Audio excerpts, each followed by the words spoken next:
friends. Good morning. I know we've got a few more that are just getting themselves set up in the lobby, and they will be joining us.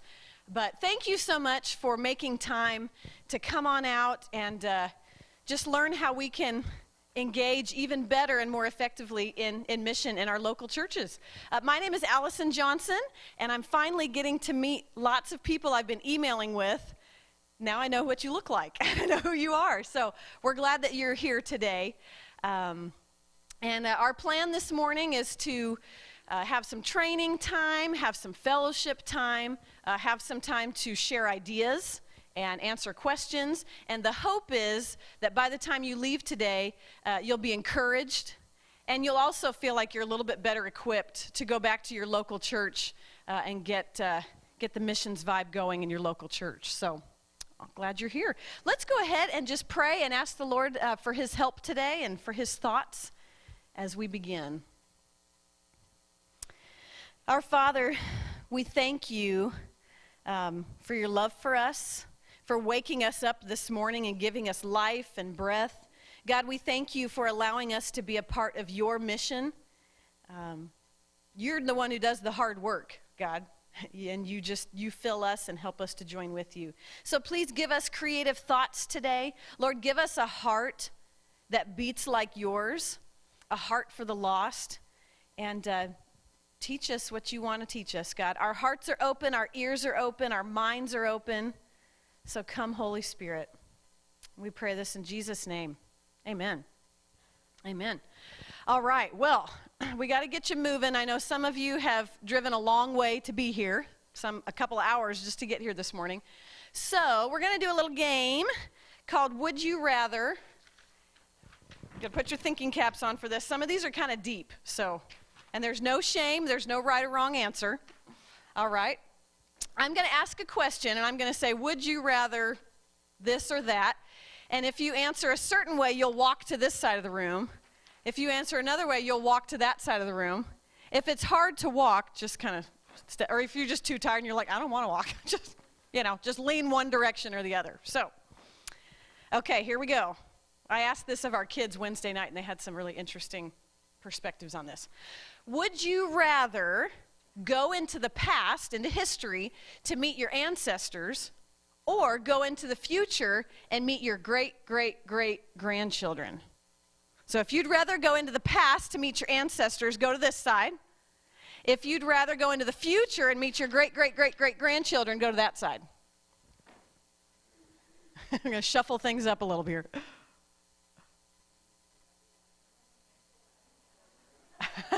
Rick is cheating. He's standing right in the middle. Yeah. Oh, funny. There you go. Okay. Now, would you rather have more time or more money? If you'd rather have more time, go to this side. If you'd rather have more money, go to this side. And there's no right or wrong answer, no shame. Everybody's being so noble. I want more time. I don't want more money.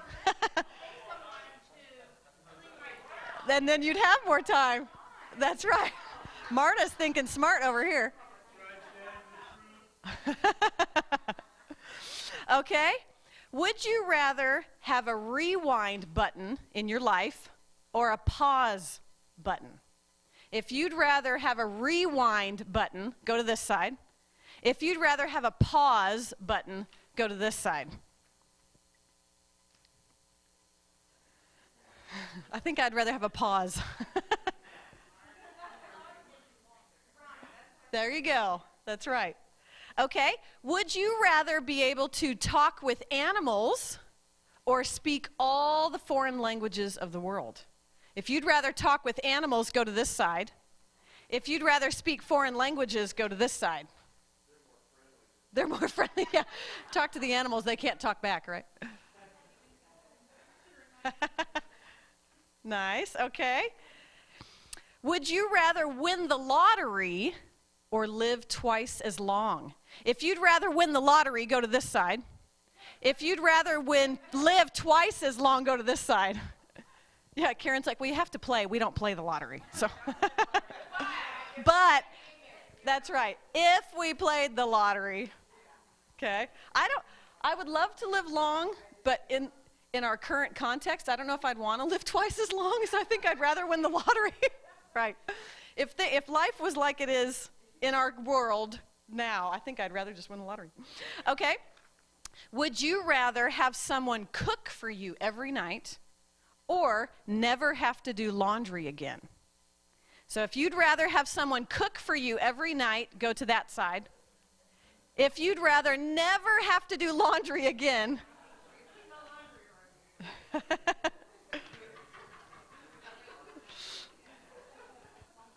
We're really divided on a lot of these things. Yeah.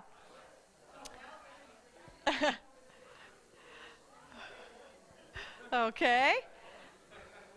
Would you rather be without the internet for a whole week or without your phone?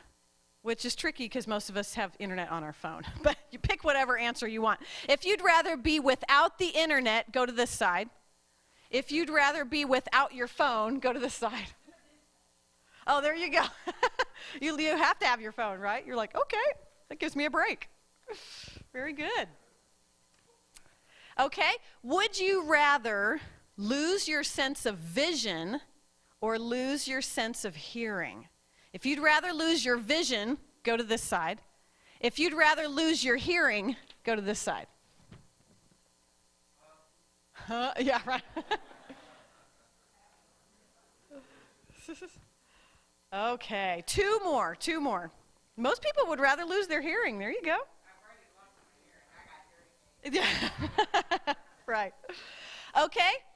Would you rather work more hours per day, but fewer days, or work fewer hours, but more days? So would you have longer work days, but work less of them, or shorter work days and work more often?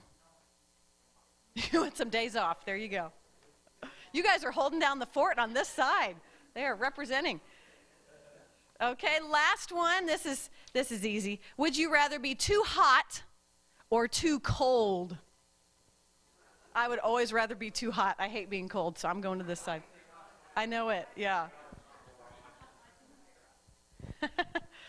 Awesome. Okay, well done. Bravo. You may have a seat. It's kind of fun to see where our preferences are, and get to know each other a little bit and get our blood pumping.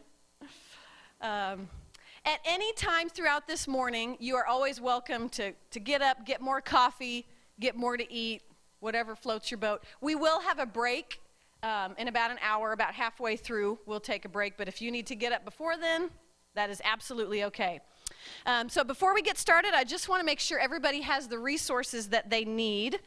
Does everybody have their resource packet? If you do not, there are extras in the lobby. It looks like this. We're going to be using that quite a bit today. Does everybody have their president's planner? Even if you're not a president, you can still have one of these. Okay, if you're a pastor or maybe you came with a president, you can have one of these also. There's plenty extra. Everybody will also need an NMI Constitution. We are an organization that does have a constitution, so you'll need a copy of this to keep on file. And then later in the morning, we will be going through some of the delegate forms and the president's reports, so you'll need a copy of each of those. Those were also on that front table. So go ahead and grab those if you don't already have them. And if you didn't hear the announcement earlier too, when you leave today, please take bread back to your churches, your families. Please take office supplies. We were blessed with an abundance of things, and we want to share them. So if you need envelopes or tape or anything that's out there, you can take it with you and go bless your church or your family, your neighbor with it. We want to share the love a little bit here. So let's go ahead and begin, and let's learn who is NMI. If you can't see the screen, you may have to shift just a little bit. It's not wanting to click for me now. there it goes. Okay. There it is. We are one people. Somos povo. Somos un pueblo, Nous sommes unis. We are one people praying, Orando. Pour prier. orando, giving, Doando. ofrendando, Pour donner. building, Construindo. construyendo, Pour construire. and engaging all ages with the good news of Jesus. E envolvendo todas as idades com as boas novas de Jesus. y conectando a todas las generaciones con las buenas nuevas de Jesús. Et mobiliser chaque génération pour la bonne nouvelle de Jésus. We are Nazarene Missions International.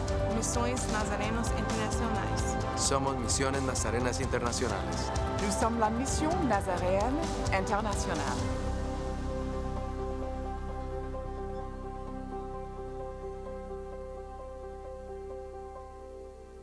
Awesome.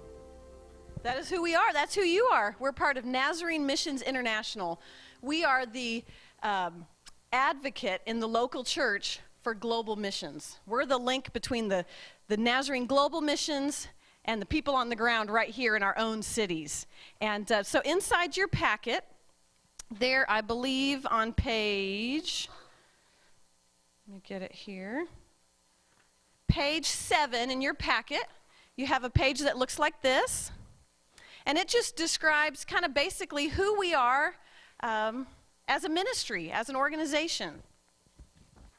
Nazarene Missions International is the organization responsible for engaging and mobilizing the local church to engage in missions in the Church of the Nazarene, and is the denomination's representative for missions on the district and in the local church. And as you see there, it says we develop missionaries, we help in sending missionaries, NMI supports missionaries through prayer and giving, NMI educates individuals and congregations as the work of Nazarene Missions. NMI welcomes hosts and hosts missionaries when they return for home assignment. NMI equips missionaries to return to their field of service. And NMI is the global missions advocate in every local church. NMI nurtures the spirit of missions in everyone. Now, how many of you have been the NMI president or involved in some capacity in your church for longer than a year? Maybe you've done this a little bit. How many longer than 5 years? Awesome. Anybody longer than 10 years? They're really holding down the fort. Who's the longest? Kay, you've been like 30 years at your church, haven't you? Probably, okay. Awesome, okay. How many of you, this is your first time? Yes, we are so glad you're here. Perfect. Very good. Well, I'd like to introduce to you some of our council members who are here today. If you're on our district NMI council, would you mind coming up just real quick? We've got Eder and Karen and Kay and Marta and Deb. We're missing a few today who had other engagements. But just come on up here so everybody can see you. We are recording this training today so that we can share it with those who haven't been able to be here. So I'm just going to let you introduce yourself real quick and say what your role on the council is. Okay? I am Marta Ward, and I am the district NMI treasurer. I'm Kay Sargent, and I'm the district NMI secretary. I'm Karen Allman, and I'm the new vice president for the district. I'm Deb Davidson. I oversee Alabaster and one of the area leaders. I'm Eder Aguirre, and I'm the Hispanic representative for NMI. Rick Evans, I'm the new Links director.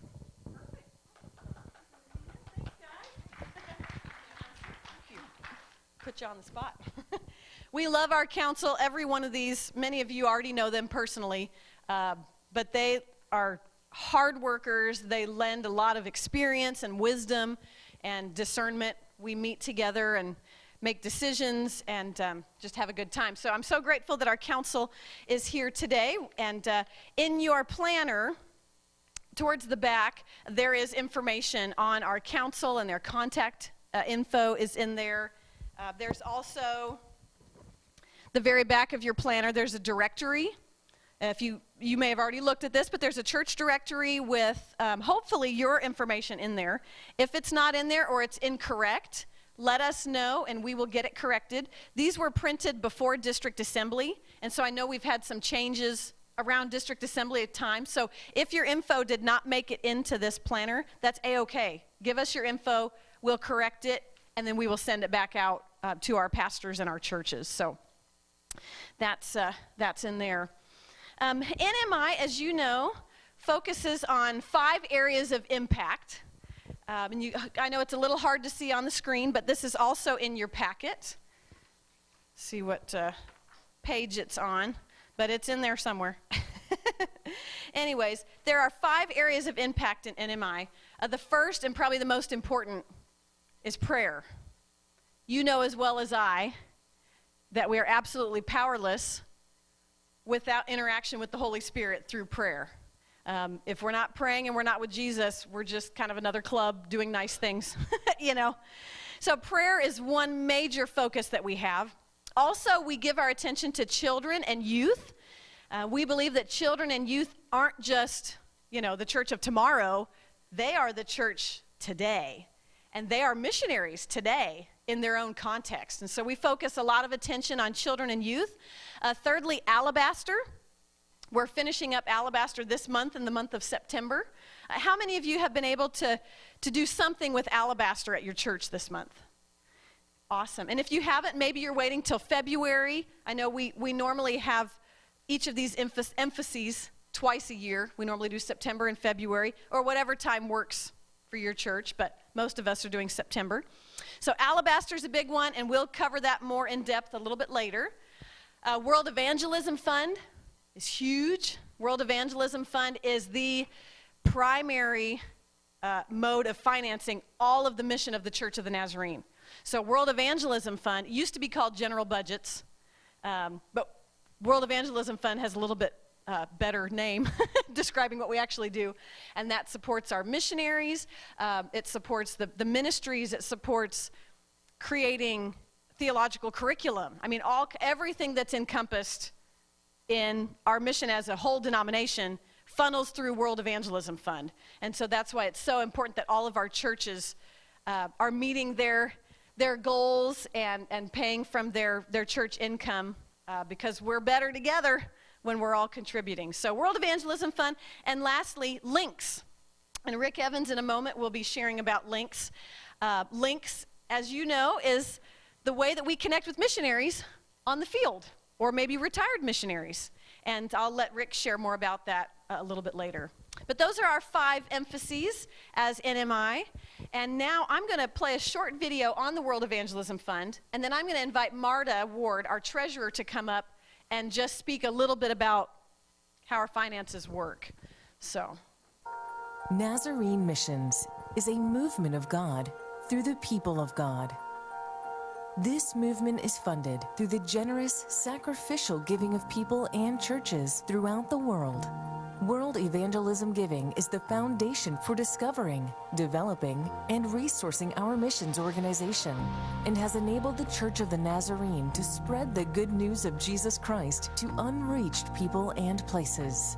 It is the cornerstone of our denomination's missional funding, with the largest portion of giving going to missions work in the Nazarene regions. These funds enable the regions to effectively implement church planting and discipleship strategies through local churches and ministries. Every church and individual in our denomination participates with their financial contributions to world evangelism, binding us together with a unified purpose and vision. Because of your giving, the Church of the Nazarene is able to develop and sustain worldwide communication, technology support, and new mission programs. All Nazarene missionaries, regardless of deployment status, benefit from the Missions Foundation created by World Evangelism Giving. Each missionary receives support, such as funding, insurance, and missionary care. Nazarene Missions International, Nazarene Youth International, Work and Witness, Global Missions, and many other ministries are supported by World Evangelism Giving. Independently funded ministries like Nazarene Compassionate Ministries, Jesus Film Harvest Partners, and World Mission Broadcast also benefit from the infrastructure it sustains. Through your giving, new churches worldwide are able to make an impact in their community. Those funds also train and equip pastors and church leaders in these churches. Pastors like Rafi, who fulfilled his call to ministry after escaping war-torn Syria. Today, Rafi and his mother Lena have started 2 Arabic-speaking churches in Poland. Your giving funds clergy development and ordination in the Church of the Nazarene and makes holiness education available worldwide through Nazarene institutions of higher education. Your giving provides resources and literature in more than 90 languages to churches all over the world. This includes resources for pastors and Bible-based teaching materials for children, youth, and adults. Because of your giving, schools like the Armstrong Primary School in Côte d'Ivoire are impacting their community. School children are being taught Christian values, and the students and their families are being reached for the Lord. In Mark 12, we see the beautiful example of a widow giving abundantly. Jesus calls his disciples and points her out as the one who gave the most, because she gave all. Our focus is not on how much we give. We give because we believe in a missional God who is at work through our Nazarene missionaries, reaching places and people we can't even imagine. We believe in a God who moves, and that belief, deeply seated in our hearts, moves us to give. We are a global church, a generous church, participating in the transformational love of Jesus Christ in our local communities. Together, through our world evangelism giving, we share Christ's love with the world.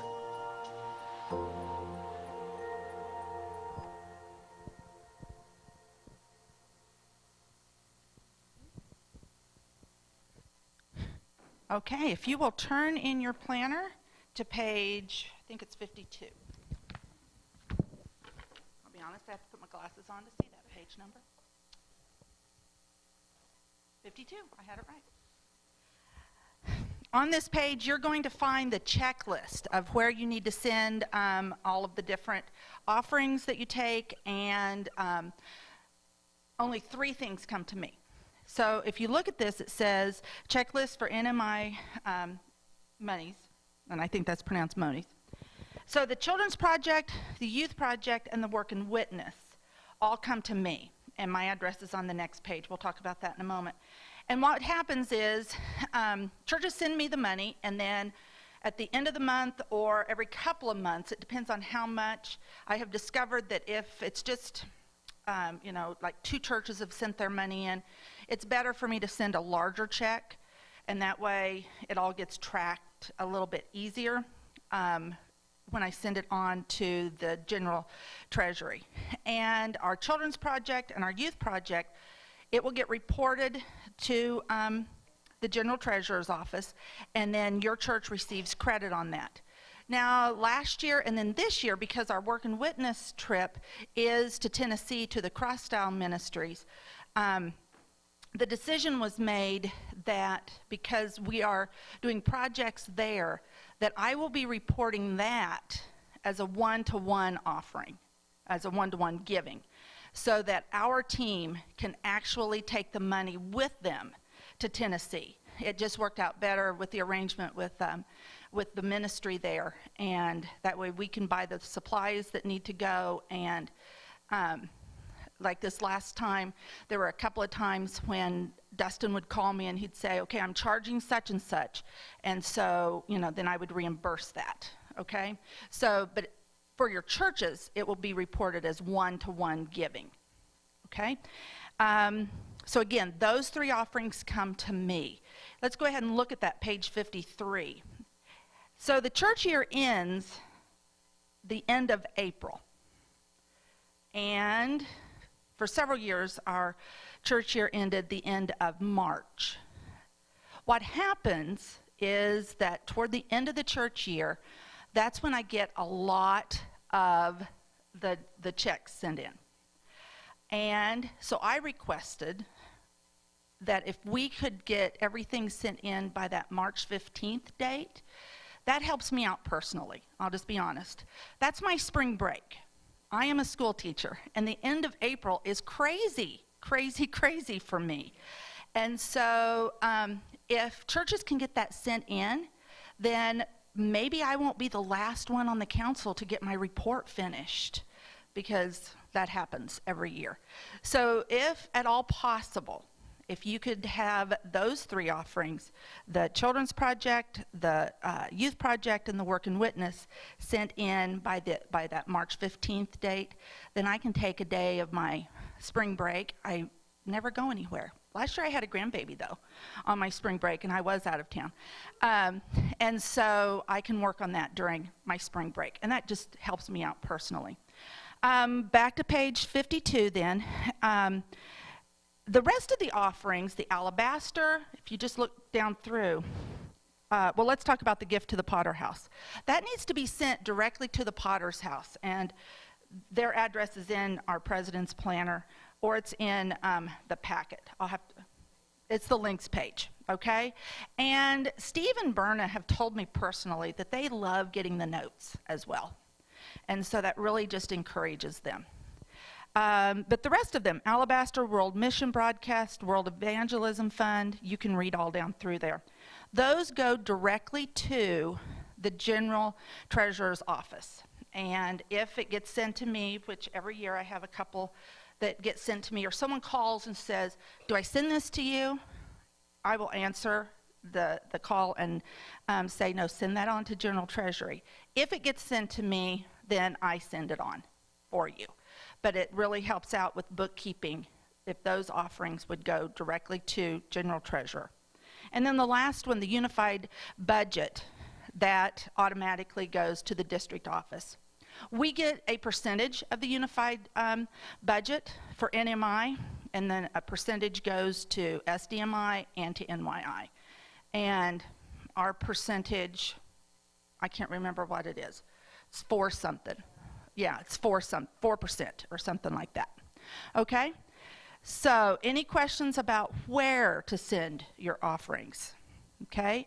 And again, these are not a required thing. They're just, we would love for you to do this because, you know, NMI does help a lot of people. If you turn to the next couple of pages, page 54, 55, 56. So, for years, each zone or area was given a links missionary. That no longer happens. We all, as a district, have the links missionaries. And so if you just send in your links budget and that goes straight to the General Treasury's office, then that gets divided up, you know, between all of our links missionaries that we have adopted. The Missionary Christmas Fund, same thing, okay? And then the missionary reading, reading book reading goal, that's, yeah, right. It's just an encouragement. So the links in the Missionary Christmas Fund, and if you look at page 54, 55, and then 56, it has all of the churches. And then on page 56, it tells how that is figured. So at the end of the church year, each church sends in their weekly corporate worship numbers. And so then your average weekly corporate worship, and it's one of the line items on your report, your pastor's report, then that gets multiplied by 20 cents. And then the same thing with the Christmas fund. It gets multiplied by 15 cents. And then years ago, we as a district council decided that we would not have any goals less than $2. And so it's based on your worship numbers. Then page 56, 57, and 58, those are the ones that get sent to me. And we have the Children's Project, and we'll talk about that in a little while, the Youth Project, and then that Work and Witness Project. Again, when those 3 get sent to me, I send on to General Treasurers the Children's Project and the Youth Project. And then I will send the amount that I will report the amount your church gave for the Work and Witness as a 1-to-1 giving. And we will send that straight to the Tennessee Project. And the formula for that is not in our booklet. I believe it's in the packet. So you can look, just a minute. I'm doing a bad thing here. Let me get the microphone again. You can look in the packet and see how that's figured. It's the very last page. Okay? This is the deal. Joplin District, and I say this when I talk to anybody about our finances, Joplin District is a blessed district.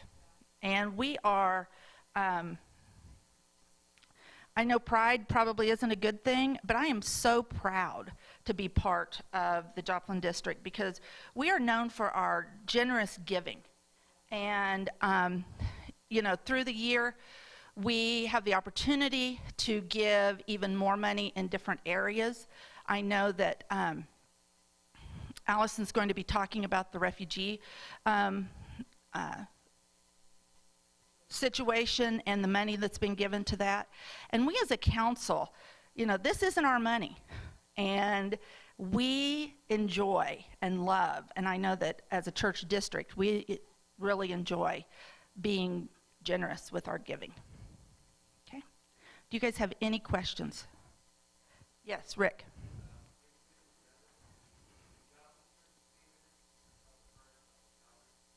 Page 57.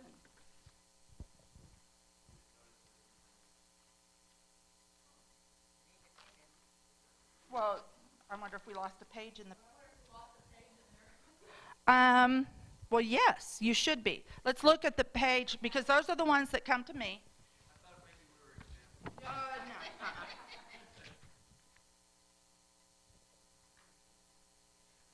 Oh, my goodness. Okay, if you look at page 31, okay, I think there's been a printing error.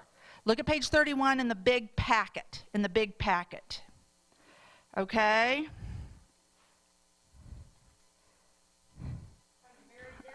The very last 2 pages, you're going to find Joplin, you're going to find Independence, Iola. Well, that is weird. How did that happen? No, you didn't miss anything. I don't know how that happened. Well, as my students will tell you, if something technologically is going to happen, it always happens to Mrs. Ward's class. And so, please look at page 31. If you don't find your church listed on page 57, I apologize for that. Okay, there was another hand that went up. Maybe it was the same thing. You were looking for Independence. Okay, that's all I have. Thanks, Marta. Very good. Excellent. And I just want to echo what Marta said. We are a really generous district because you guys and your churches are generous, and God blesses that. And so we have funds that we can give to others on behalf of Jesus. And so that's just an awesome thing. So, and Marta works so hard. We are so grateful she's so good at what she does. She's an excellent treasurer. So, Marta, thank you. And if you have any other questions that spring up later, feel free to direct them to Marta.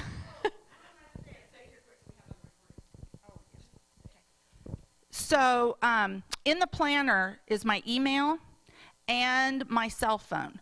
I respond to text messages very, very, very well. I'm not always able to answer the phone. And so if you send me a text or if you leave me a voicemail, I will eventually get you called back, but during the school day I can't. But I can return text messages during my planning period if I need to, okay?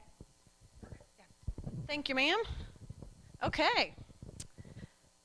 All right, let's move on to Kay. I'm going to invite our secretary, Kay Sargent, to come up, and she's going to address our reports and delegate information. So you'll want to go ahead and grab those 2 loose pieces of paper that you picked up, and we'll hand this over to Kay. Thank you. Don't you just love reports? Oh, nobody raised their hand. Why not? They seem to be a necessary evil. I don't like them any better than you do, I'm sure. But they do allow us to evaluate our progress.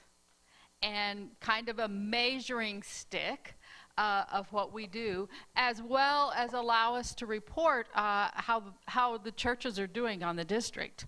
I want to start, and I'm just going to go down the form very quickly and give you some pointers and some suggestions, and then I will happily answer questions. And always remember, we are here to help you. If you get to your report and you have trouble, please call, email, text, something so that we can help you and answer the question. I want to start with the delegates form. I think that's maybe a little more straightforward and a little bit easier to look at. Where it says church, how many of you are a First Church of the Nazarene? Okay. When I get that and I look at it, wonder what church this is. So please include the city there. Even if that's not typically part of your name, it just helps tremendously because we can have churches with several of the same names. The NMI members, this does not include the associate members. This only includes church members. So that number must be the same number that your pastor turns in on his report. And of course, pastor, president for New Year, and president of year ending, if there is a change. And of course, elected delegates and elected alternates. There is a backside if you have more than 10. Then a signature, and if you email this, you cannot sign it, and that is understandable.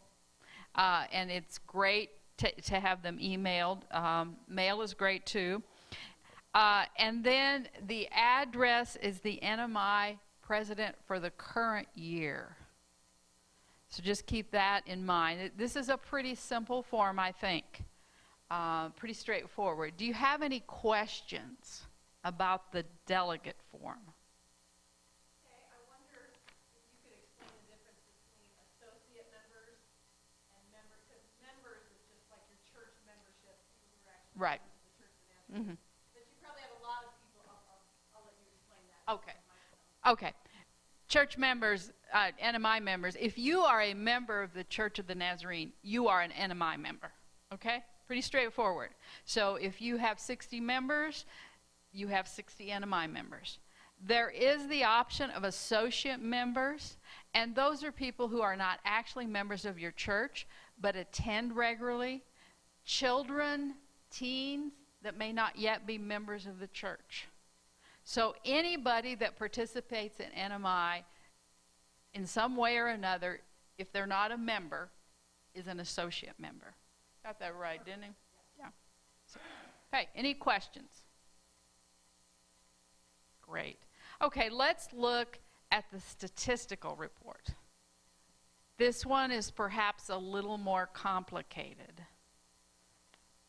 But much, I've been an NMI president for a long time. So long it's scary. I used to really dread the report because it would take me hours. It no longer does. So if you're new to this, be very grateful. Be very grateful. Okay. And I'm just again going to go down the form very quickly with you. Do ask questions. The name of the church. Again, please include the full name with the town so we know that you are in Joplin, not wherever else. City, that's the city that the church is located. And that's really key. That is not your address of the NMI president, but it is the city the church is located in. And then, of course, the NMI president, contact information, and notice it's the contact information for the new church year. And many times there will be no change. name, email, and phone. And those are extremely important. For one thing, I can email you if I have a question, or I can call you if I have a question about your report. As well as we really need your contact information so we can communicate with you throughout the year. We are blessed that Allison sends regular updates and information that makes our life easier, but we have to have that contact information to do that. Okay, the next lines we've kind of talked about already about NMI members and associate members, and just a note, they must agree with the pastor's report. Okay. Then some yes/no questions, which are pretty straightforward. One item, number 4, that people often miss, there's an amount given to Alabaster. Did your church give to Alabaster? And then there's a place to put the amount in for the year, and that would be the total year giving. And I want to encourage you, I think probably every church on the district prays for our missionaries. I just can't imagine that we don't. So think about it. I mean, when you are filling out this report, about your church probably does pray for missionaries, some way, shape, or another. Okay, Links missionaries, yes, no, did we pray for them? And again, most churches probably do this. The next question, please note that it asks if we engage the children and youth. But if you don't have children and youth, would you engage them? So make a note that there's that option as well. And then, of course, the call information. If there's someone in your congregation who has a call to missions and someone mentoring them. The next question has to do with money. Did your church meet or exceed your World Evangelism Fund allocation? Your treasurer should be able to answer this question for you, and it's simply a yes/no. But then there's an A and B that get a little more complicated. What was the allocation? And then how much was given? How much is pretty straightforward. Usually your treasurer can give you that figure.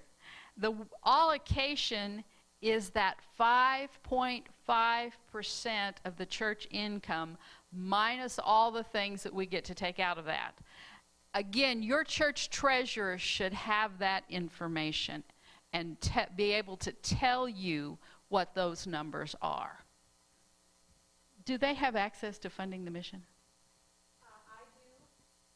Technically, we could through their local church, not at the district level, but their pastors should. Our pastors are often contributing through funding the mission. Okay, okay. Treasurer should, yeah. So again, those are, if you don't know that information, which is highly likely that you do not, your treasurer should be able to answer that question. Then number 8, did you answer yes to questions 3 through 7? Minus 6A and B. Not 6, but A and B. Does that make sense? I think they need to work with that form a little bit there, because you could not have somebody having a call and you would check no, and that's okay. You've still met the other requirements. Okay, that's a lot of information, so I'm going to pause here and ask if you have any questions so far.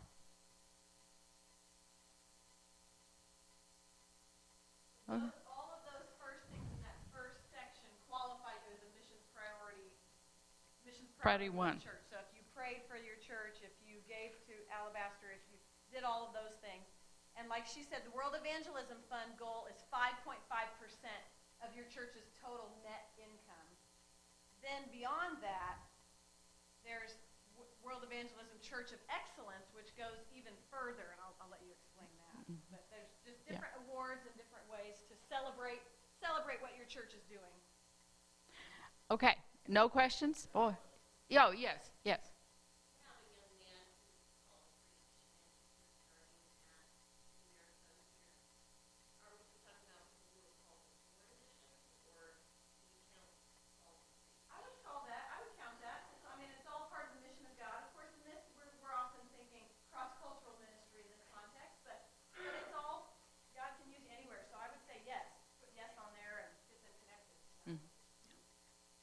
Okay.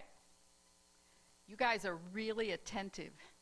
Very good. And I know this is kind of nuts and bolts, boring stuff. Again, number 8, did you answer yes? And of course, your missions priority 1. And at this point, I would encourage you to send in the reports. We do not get enough reports back to be a mission priority 1 district. And I am convinced that we actually are if we would get the reports. So please, please, please send in the reports.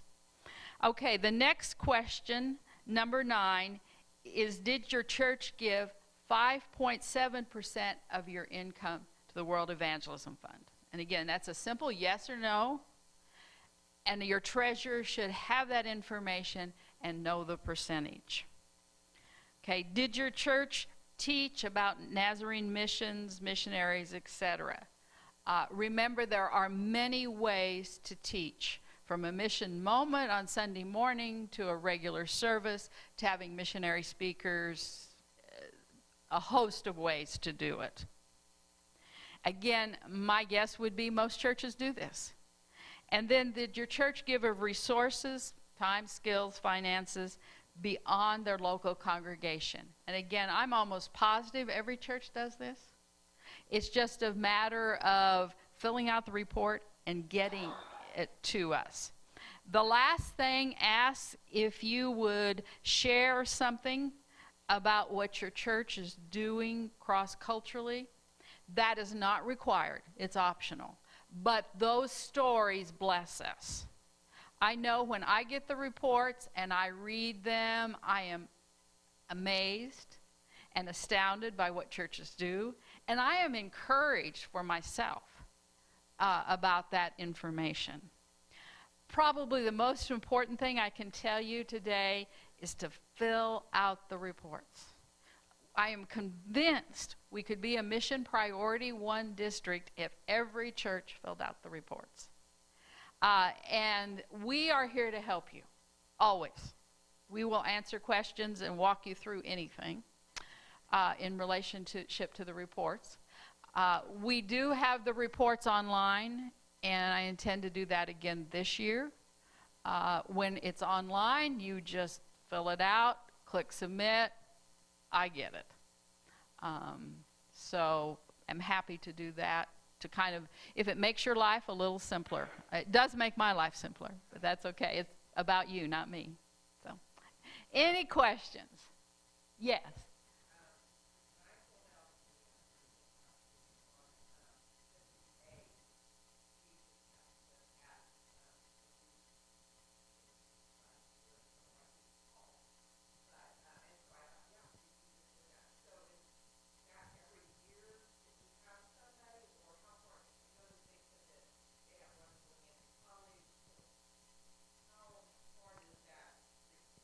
I would say as long as that person is in your congregation.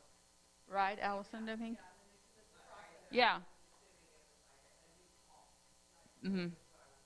I'm thinking that it's, if that person is still in your congregation 3 years from now, and you are still mentoring them, it's a yes. Yeah. And if you have, if you add to that, that's great too. It's still, any other questions? Yes. Every year, yes, every year. I will send an email out probably in March with a current, this is the copy we used last year.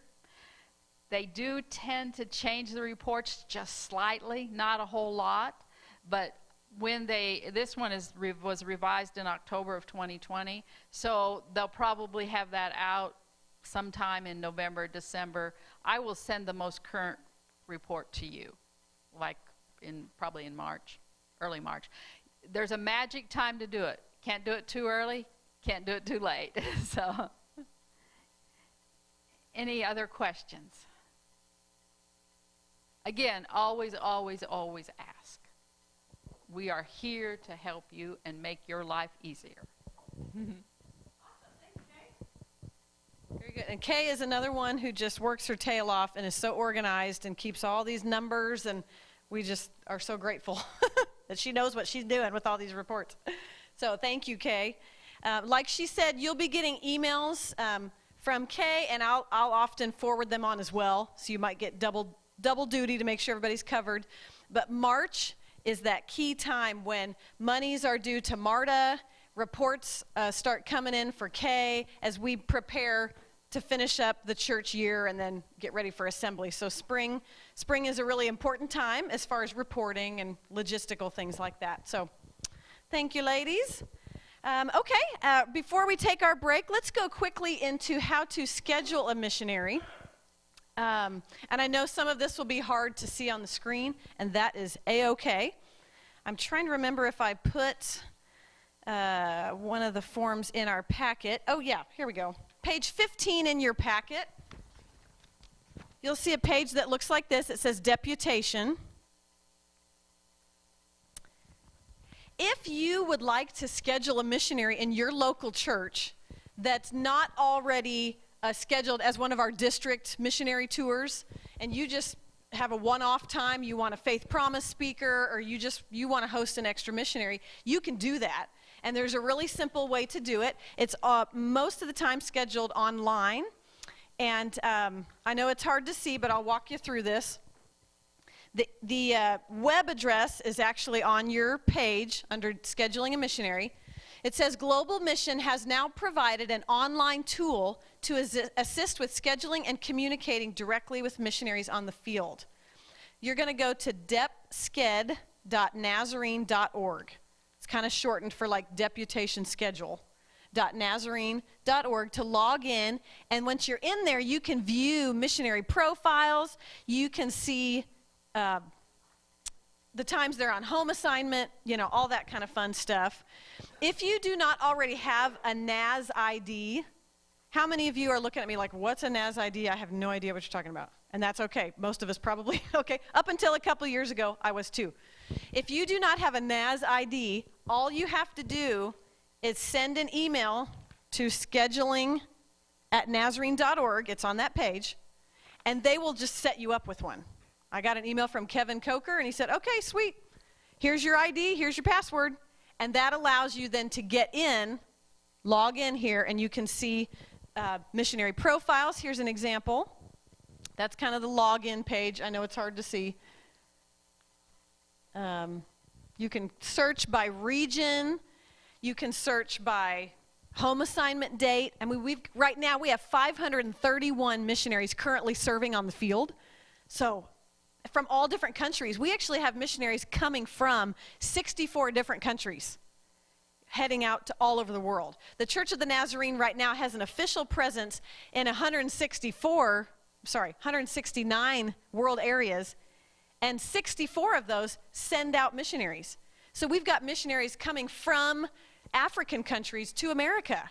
We've got missionaries going from Korea to Tonga and Samoa, missionaries from New Zealand to China. I mean, all over the place, coming from everywhere to everywhere, which is awesome. And that's the way it should be.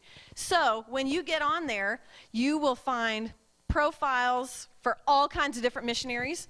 Some of them will be English speaking, some of them will not. They'll be Spanish speaking or French speaking or Swahili.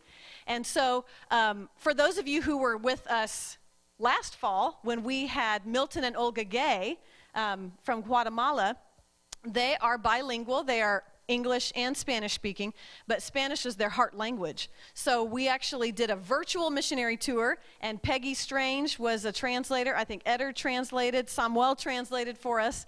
So if you're wanting to host a missionary that English is not their first language, that's awesome. Let's get you connected with a translator so that you guys can minister together. Don't be afraid of that. How many of you participated in our missionary tour last year with Milton and Olga? Yeah, it was so much fun. We did it all virtually because it was in the midst of COVID and they were grounded. So we had some live Zoom chats. We had pre-recorded services. Anyways, it works. It's totally an option, and it was great to have that experience. So anyways, you can search missionary profiles, and then there's a little button. I know it's hard to see, but there's a button where you can click and email the missionary directly. And some of them have great internet access and they'll email you right back.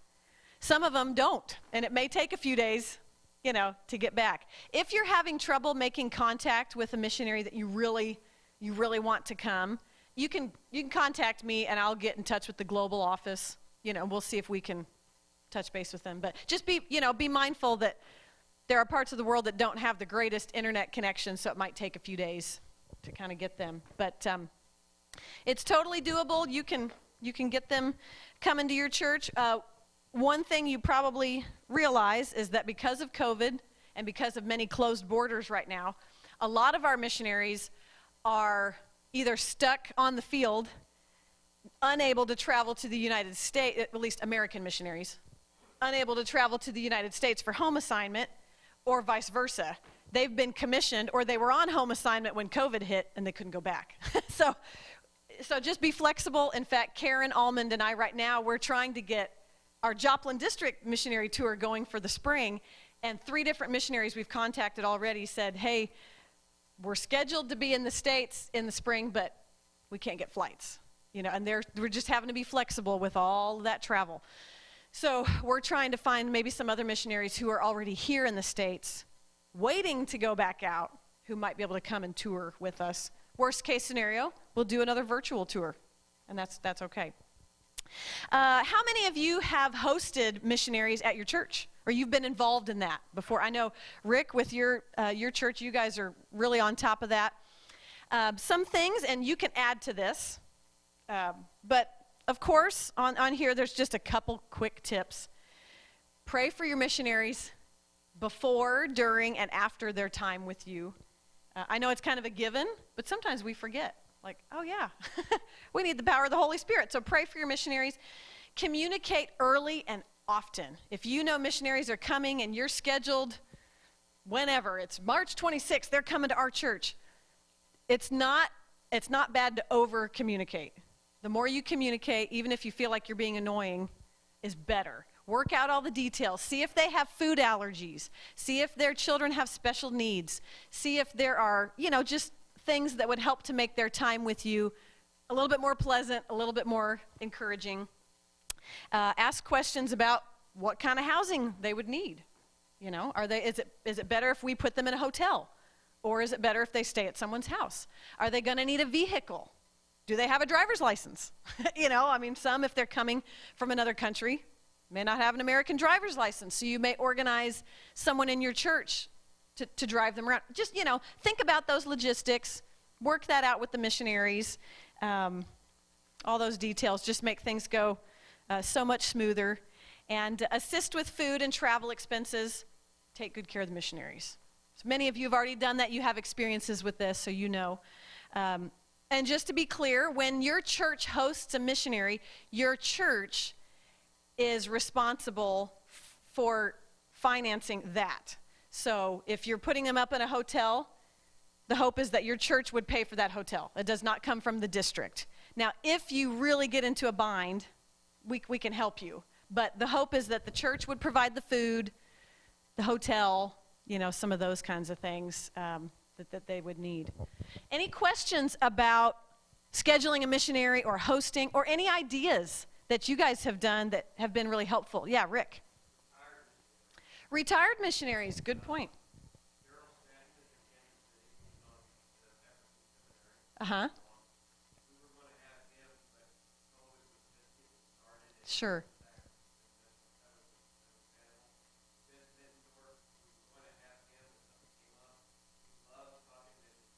Uh-huh. Yep. We've got, on our own district, we've got quite a few retired missionaries.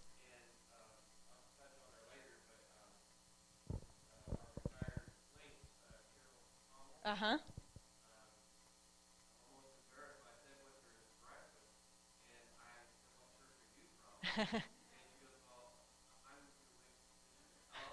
Yeah.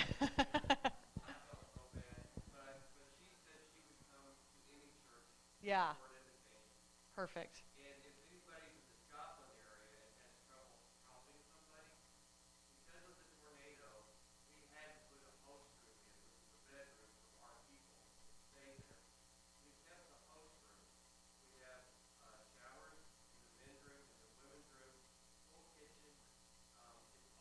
And that's at Joplin First Church, right? Joplin First Church has a host room if you need lodging for some of your missionaries. Or evangelists or traveling pastors. Okay. Awesome. That's perfect. And I'll let you touch that more on that when we get to links too. That's great. Yeah, if you didn't hear that, Rick was just saying, consider retired missionaries when you're needing like a faith promise speaker especially. We have quite a few that are in the area or in Kansas City. And if you need help with lodging, they've got a host room with bathrooms and a kitchen, kind of kitchenette and apartment area. So that's awesome. Anybody else? Very good. All righty. I think right now we're going to take just one more thing. Just a note on deputation funds, what they are used for. Page 16, just because we get a lot of questions on this, and then we'll take a break. Page 16 in your packet. Deputation funds are used to finance ministry expenses that are not already covered by other funding sources. So when missionaries who are currently on the field come to your church, you know, they're benefiting to a degree from the World Evangelism Fund. That's where their health care, their insurance, and their salary comes from, and some ministry expenses. But there are some things that are not covered. And so missionaries come, they travel around to churches, they speak, and they raise additional funds to help with that. And so there's an example of things in your packet. These funds can be used for a wide variety of things. Uses range from support for salary and benefits to things like setting up a house. So, you know, oftentimes when missionaries ship stuff back to their host country, you know, like when I lived in Papua New Guinea, missionaries were always shipping things to the hospital, and you have to pay an exorbitant amount of duty fees to pick up your stuff that somebody shipped to you. You know, a church might mail you a Christmas package worth $100, and you got to pay $100 just to pick it up from the post office. You know what I mean? There's those kinds of taxes and fees and crazy things depending on where you are in the world. Sometimes they go to conferences or need additional training, things like that. Appliances, furnishing, office supplies, prayer cards. You can read through here, but there's a lot of things that deputation funds are used for. So when a missionary comes to your church and they're wanting to raise funds, be as generous as you possibly can as a church and challenge your people to give because all of that money is very necessary. I know when I was a missionary in Papua New Guinea just for a year as a volunteer, and then in New Zealand for 4 years, and I benefited tremendously from those deputation funds. There were times when I wouldn't have been able to pay my bills without them. So be generous. You guys know that, and that would be great. Any questions real quick about that before we take a break? Okay, let's take about 10 minutes around in the lobby. We will reconvene here. And I would actually like to invite Eder Aguirre. Sorry, I put you on the spot. Eder is our Hispanic liaison. And I would love for him to come share with us a little bit about what's happening in some of our Spanish-speaking congregations and kind of some things that you're learning. So, go for it. All right, thank you. Thank you. Yeah. Good afternoon, good morning. Yeah, thank you for the privilege to be able to serve in the council. I'm excited, you know, to be able to be a part of it and to help out in every way that I can.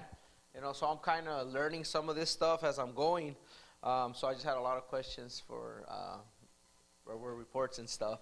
So what I'm trying to do is trying to get all the information that I could get to go share with Hispanic ministry. So I've been talking with some of the churches and trying to find out where they're at with having an NMI president. So I talked to a few of the churches, and some of the churches are not yet organized, so they don't have an NMI president. They're still under the American Services. And some of the churches do have an organized church. So we have maybe 3 that are organized, but they don't have an MNI president. So I'm getting all this information. My goal is to push them to get an MNI president. And as we were talking, because that is our mission, right, is to go and preach the gospel and send people. And if maybe we can't go, you know, to do that, to try to get them engaged to be a part of it just by giving or helping out in any way they can. So that's the goal that I'm trying to do. We have every month we have a service, a Hispanic service, where all the district gets together of of the Hispanics, so Carthage, Monet, Independence, and we all gather in one church service, and we just worship God, and we just share what the stuff that's going on in the church, and every church hosts that. So when we go down there, I have the opportunity to talk to the other pastors and engage with them, and just trying to find out where they're at and what's going on in their church. So that's one of the ways I'm getting information out, so kind of letting them know what's going on. So I'm also part of the NYI Council, so I'm able to talk to the teenagers and to the leaders and making sure that everybody's knowing and announcing what's going on in the NYI in the district. So that'll give me the opportunity to also share what's going on in the MNI and make sure that everybody in the church is having the opportunity to be able to engage in MNI, that they get the privilege to be able to be a part of what God is doing through MNI, and just being a part of it by sharing or sending missionaries or whatever the call may be. So I know in the report there was if people are being called to be able to go out, or people being called to be able to teach. So kind of just sharing that with them. If anybody feels the call, just to make sure, let us know and see how we could help them engage in all that. So that's where I'm at right now, just kind of helping out and trying to get somebody in the Hispanic congregations to get them into my presidents and just get them engaged in that. So, yeah. Any questions for Eder? Any questions? Thank you. Any questions for Eder as far as how we could maybe even better partner with you guys? I know most of us, at least in this room right now, are English speaking, and we'd love to be able to partner even more with some of our Spanish speaking brothers and sisters and kind of create a more unified effort. So if you have any ideas for us, or you guys have questions, Eder is our liaison. He's our link, and we so appreciate you being on the council. And he's brand new to this council, so he's getting all the new information, and like he said, he's also part of NYI, so you're double dipping. You get I'm loving it. That's awesome. Okay, well, thank you. Gracias. Excellent. Okay, we're going to turn our attention to Alabaster now. I have a short video, and then I'm going to invite Deb Davidson to come.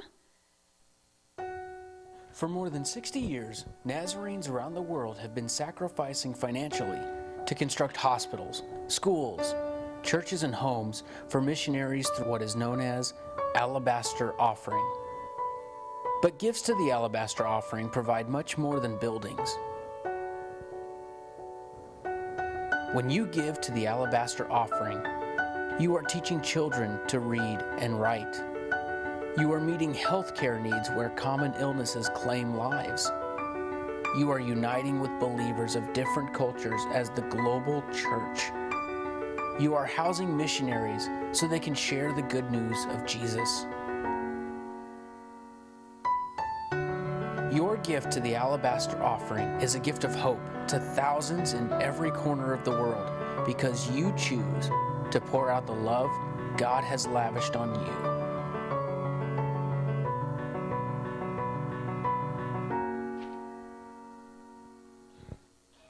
Okay, here's Deb Davidson.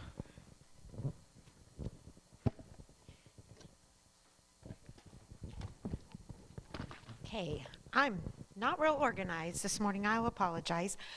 There is information about Alabaster in your planner on page 49. The same information in larger print and color is on page 27 in the packet. Alabaster Offering, one thing I want to stress is that it's one of our offerings that 100% of the money goes to help build buildings on the mission field. Church buildings, parsonages, schools, that information, that money goes for that. Many churches collect money from September to February, and then February to September in the alabaster boxes, and then collect an offering. I know our church has a church that people march through and drop their boxes in, or their offering in. And you can purchase boxes. The boxes I have this morning, these are the older ones. There's a new version. These are $25 for $13.99. There are also kid-friendly ones that look like Noah's Ark. And you can go to, the address was on there, it's Nazarene. Sorry, I wrote it down and now I lost my paper. This is how my week's gone. There's my paper. Okay, it's nazarene.org/alabaster. And at that address, you can get videos to download like Allison just played. There are downloadable promotional materials, and that is also where you can purchase the boxes, the information. You can also do online donations at that spot. But, and I have a poster up here in front that I made a couple of years ago for District Assembly. There's a section that tells how Alabaster started with a lady who felt like it's like the alabaster boxes in the Bible where they gave the offering and people collect. I know I keep a box by the laundry because there's always pockets and change coming out of the laundry from somewhere, and poke it in there. You can encourage kids to collect. Also, we have a connection in our district to the very first building built with alabaster funds. Marilyn Baker's parents and Peggy Strange's parents all taught in the first building built with alabaster funds. There is a picture of that on the poster of Marilyn, and Marilyn is in that photo with her parents. And just some information on that poster if you want to see it when we get finished. Stay here for just a second.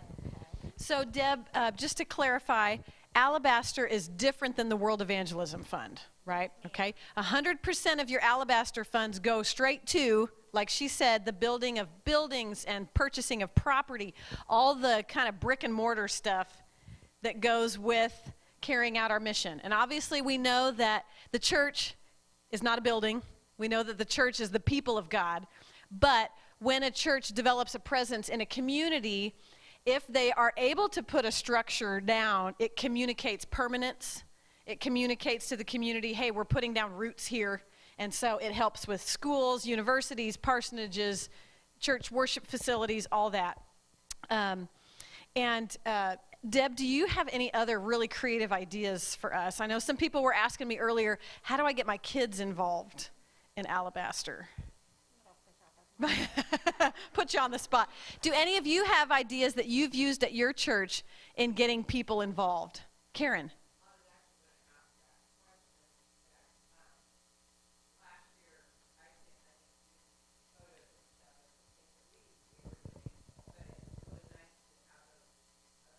Uh-huh.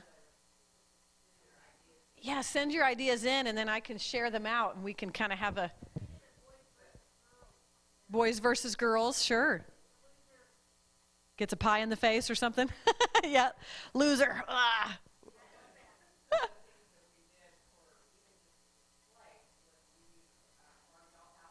Oh, fun.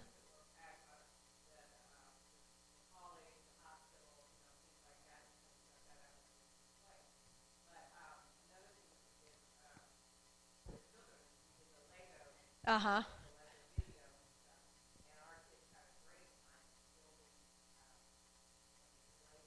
Yeah.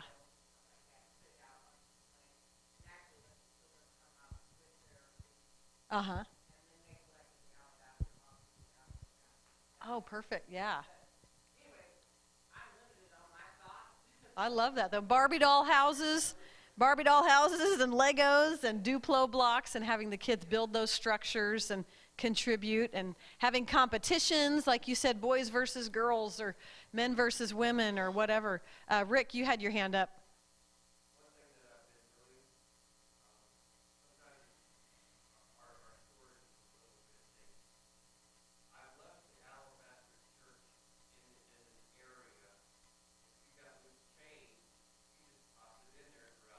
Sure, just a standing structure, a little alabaster model of a church that you could just constantly dump your money in. Sure.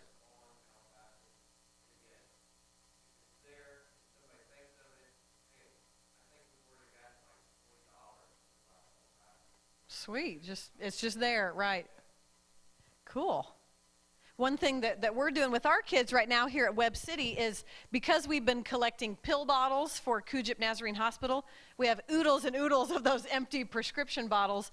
So the kids are putting their quarters in the bottles and raising money, and their focus right now is on medical missions, but it's all going to Alabaster, but they're thinking, oh, okay, this is helping with the hospital and the structures and all that. So I love your idea of having something by your washing machine, pulling out loose change coming out of the pockets. That's a great idea. Any other ideas? Yes. I keep one in my car. Oh, keep a jar in your car. Good. Perfect. Keeping a little spare change. Yeah.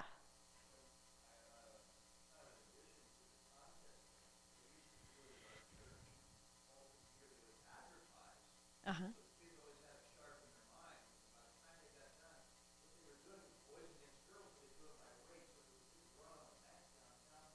Oh, they would weigh the money and oh my goodness.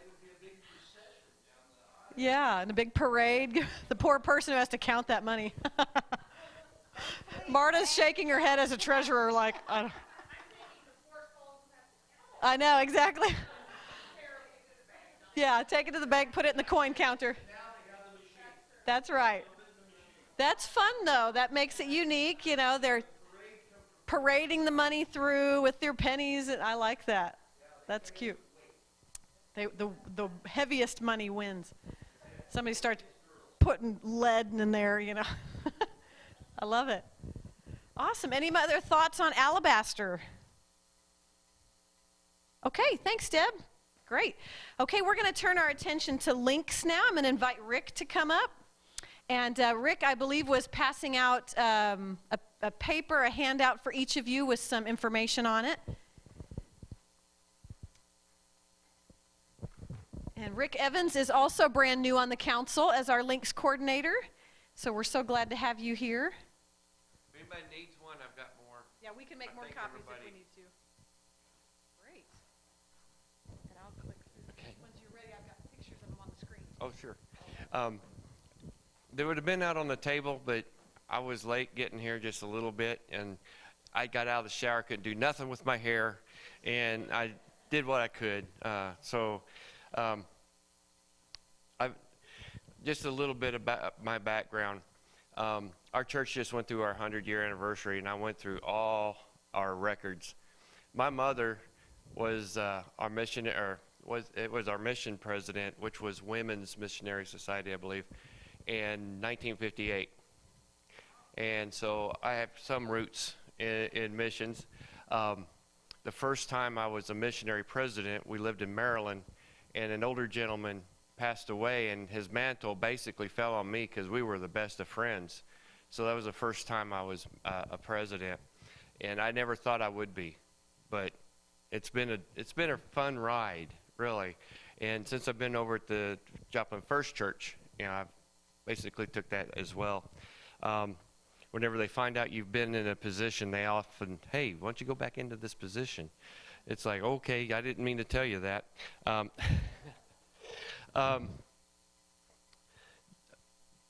Let's see.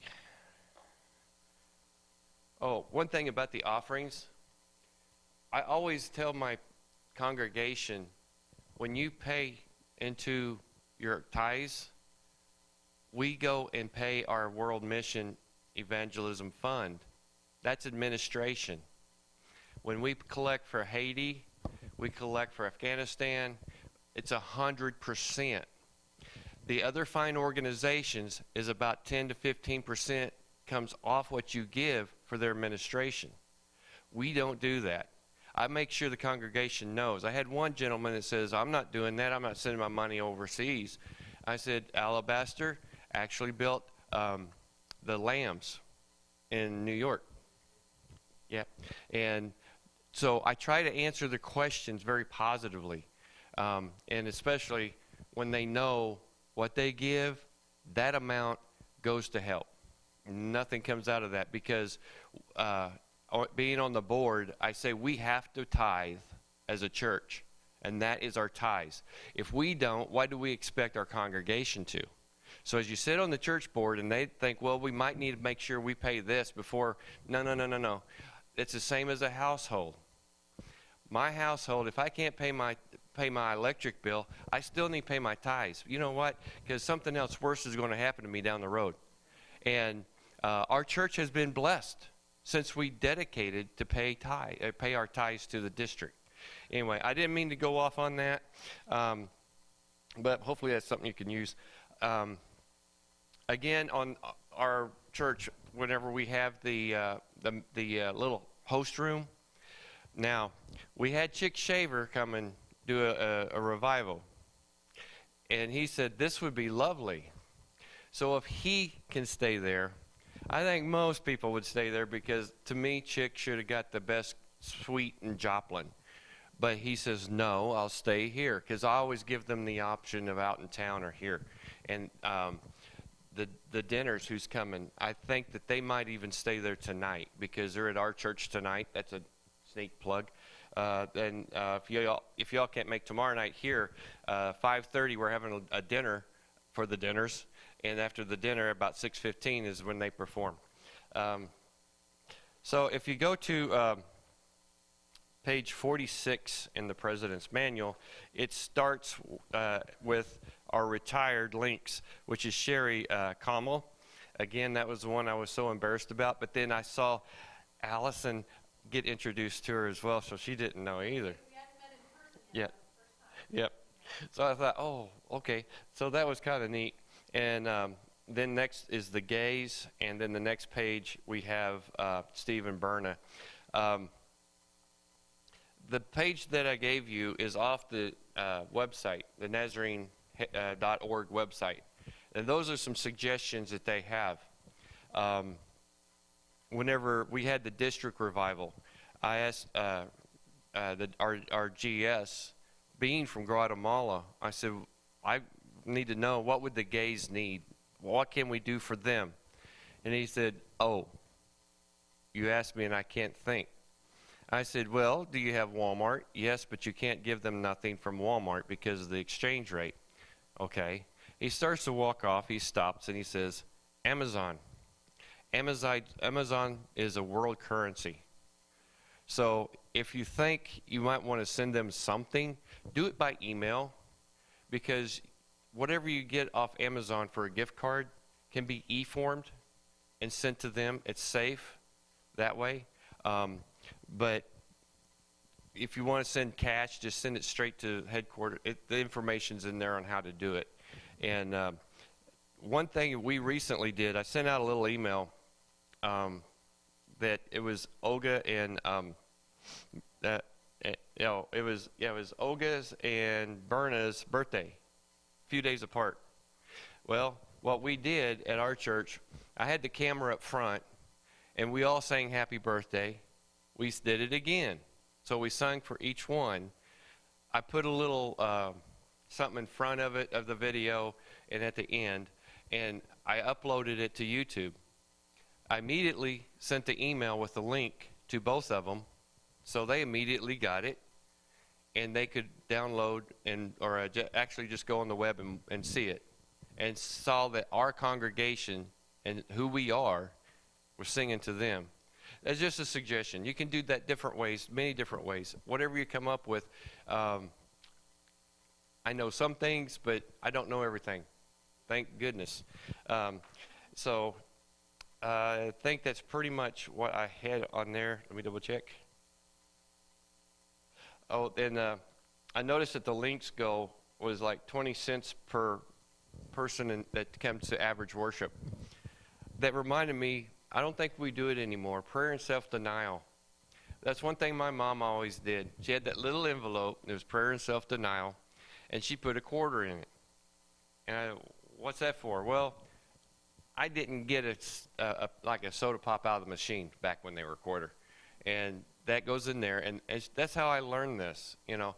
And it's true. If you give something up, you can give something up, like even if it's just dessert. You really want dessert when you go out to eat, and you see it's $5, take that $5 and put it towards something that's useful instead of calories. Or split one down the middle and share it with somebody on the table, and the one you didn't get, you can give the money in. Or drink water and take that $3 for the 10-cent Coke that they give you and put that in. Just different ideas, you know. And if you have any questions, you can ask me, and I can always say, I'll research and get back to you on that. I've been in the military, so I know how to do that, how to defray the question. And that's another field you need to keep an eye out for. If you got anybody in your congregation that's going to go into the military, or going to be in the reserves, National Guard. I was in the National Guard. My local church was my local church. Well, I was activated for Desert Storm. They sent, and it hit me once I got there. We are missionaries when we go to creative access areas that the church cannot go to. So we need to train those people that you have in your church that are military, that still attend or whatnot. Military-based churches do this. But we need to do that too for those who are in reserve, National Guard, because they can get called up.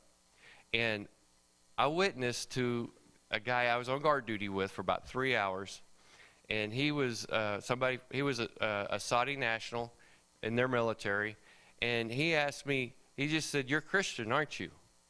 "Okay, you open the door, buddy, let's talk." So we talked for about 3 hours.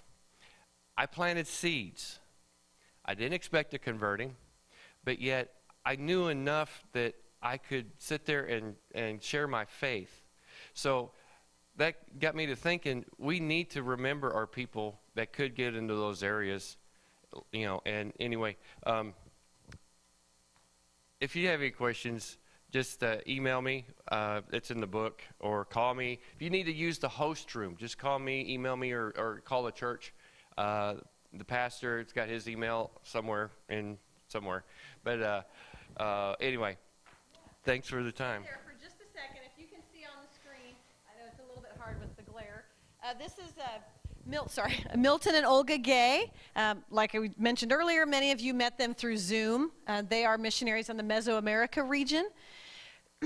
Our next ones, Sherry Kamal, that's who Rick was speaking about. She's retired. She served on the continent of Africa for over 25 years, and she now lives in Kansas City. And so she's only a couple hours away from some of us if you need someone to speak. In fact, she's going to be speaking here at Webb City for our Faith Promise in March, which is great.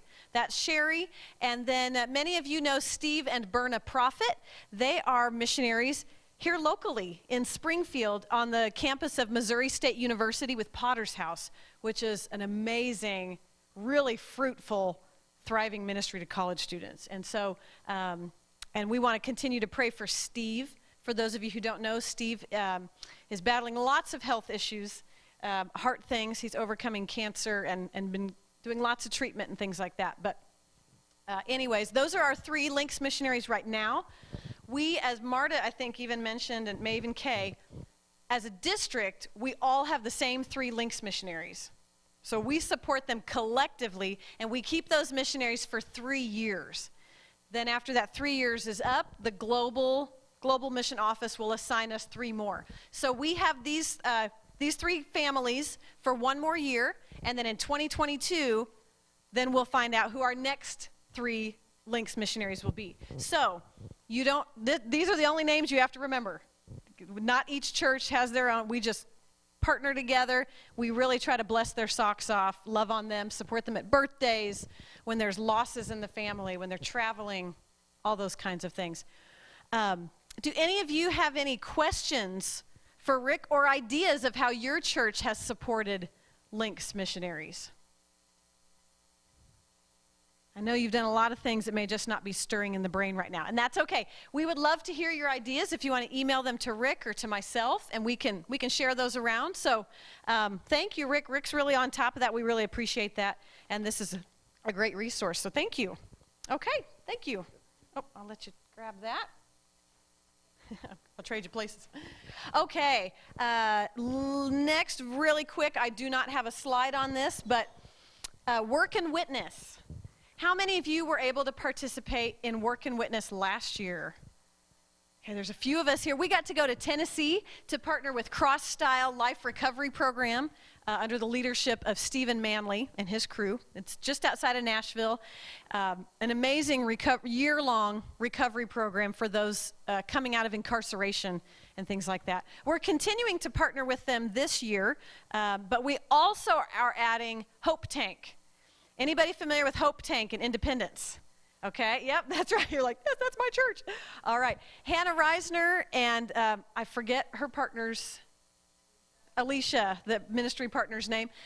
They have a ministry in Independence, Kansas, right here on our district called the Hope Tank. They, through an amazing series of events, were able to secure an old hotel, an old beat-up hotel that was really kind of just a drug house there in Independence. And they are refurbishing it and turning it into a home for women and children who have been battered or abused or come out of really difficult situations. So, our district, this is our local work and witness project, and we want to really focus our efforts on helping them.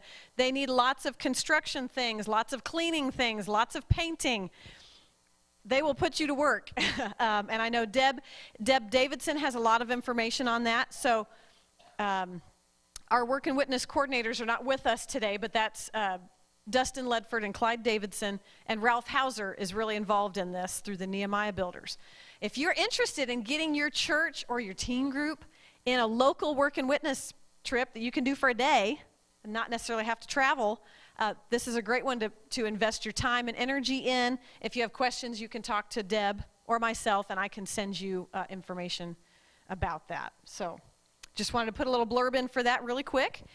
And we have two more things to address before we're finished. Who is a Nazarene missionary? So I'm going to ask you guys that. When you hear the word missionary, what do you think of? Just shout it out. The Schmelzenbogs, okay. Everybody, okay. What else do you think? What does a missionary do?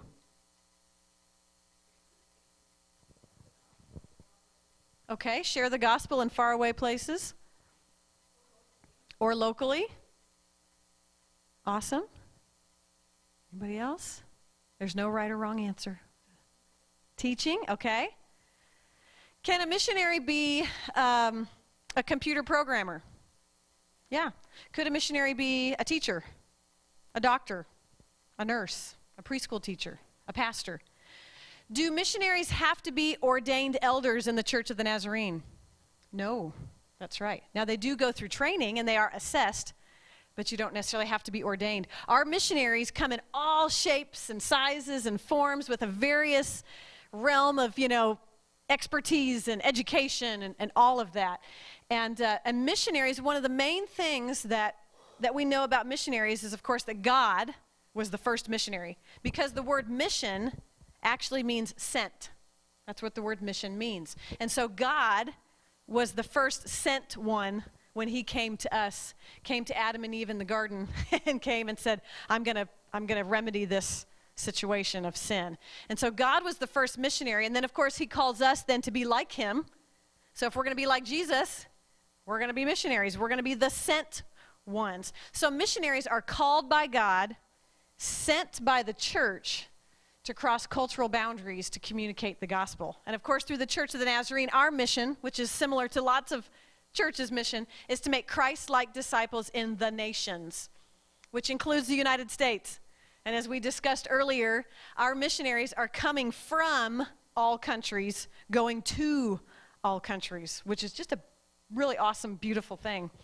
And so watch this brief video on who is a missionary and how do Nazarene missionaries specifically get started in the process. You've got a young man you said that was called to preach, and there's a process to go through, being licensed and ordained. And for missionaries, there's a similar process of exploring that call and then learning how to apply that. So,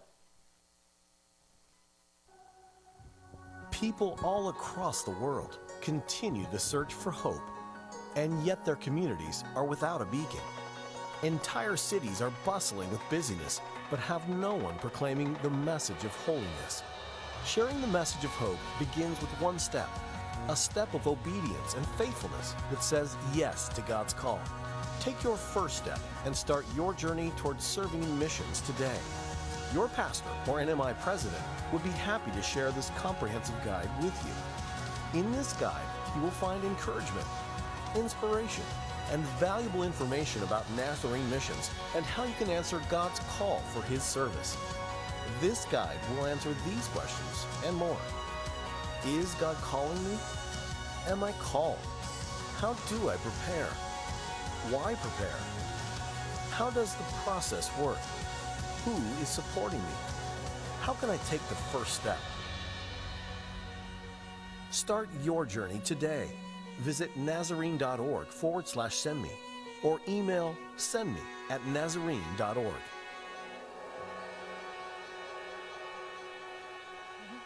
That's kind of a quick blurb for some of the promotional materials that our Global Mission Department puts out.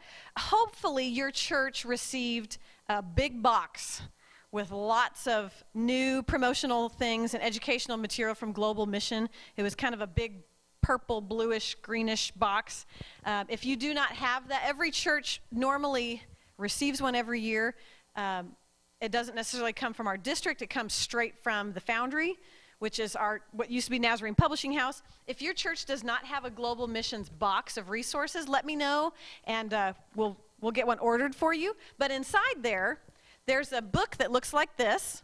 It's actually really nicely done, a spiral, and it takes you all through the process of how to apply to explore to be a missionary. What the interview process looks like, how do you prepare, how do you train. It's got lots of good stuff in there. So make sure that you're utilizing that. There's brochures and prayer cards and all kinds of stuff in there that's really helpful for your church. But one thing for us as NMI presidents that's important for us to know is that we have people and kids. I was called to be a missionary when I was 8. I was in 3rd grade. I didn't even know exactly what it meant. I just knew that God put this insatiable desire in me to preach the gospel to the nations and to cross cultural borders, And so then as I grew up learning what that meant and getting opportunities to serve, like at Hope Tank, and serve locally and then serve abroad, God strengthened that call within me. So if you have young people or older people, doesn't matter, in your church who feel a call to mission, start by talking with them, praying with them, encouraging them. You can meet with your local pastor, direct them to some of these resources.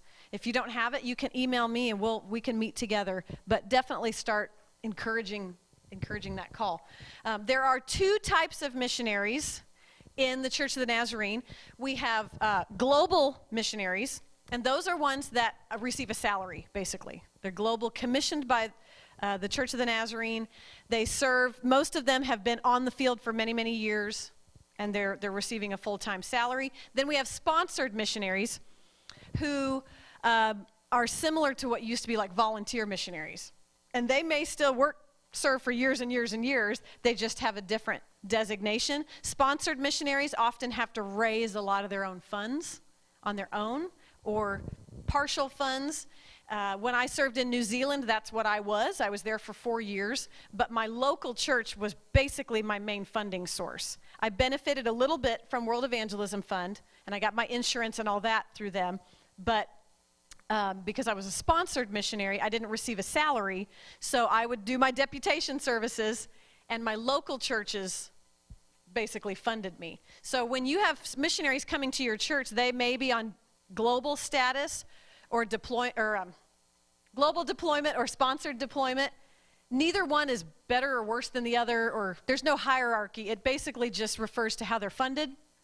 And some of that's because, of course, with the financial climate of our country and our world and COVID, funding has gone down. So a lot of our missionaries are having to raise a bit more of their own support than fully relying on World Evangelism Fund. Now, if our World Evangelism Fund giving goes up and up and up, we might be able to take care of that more.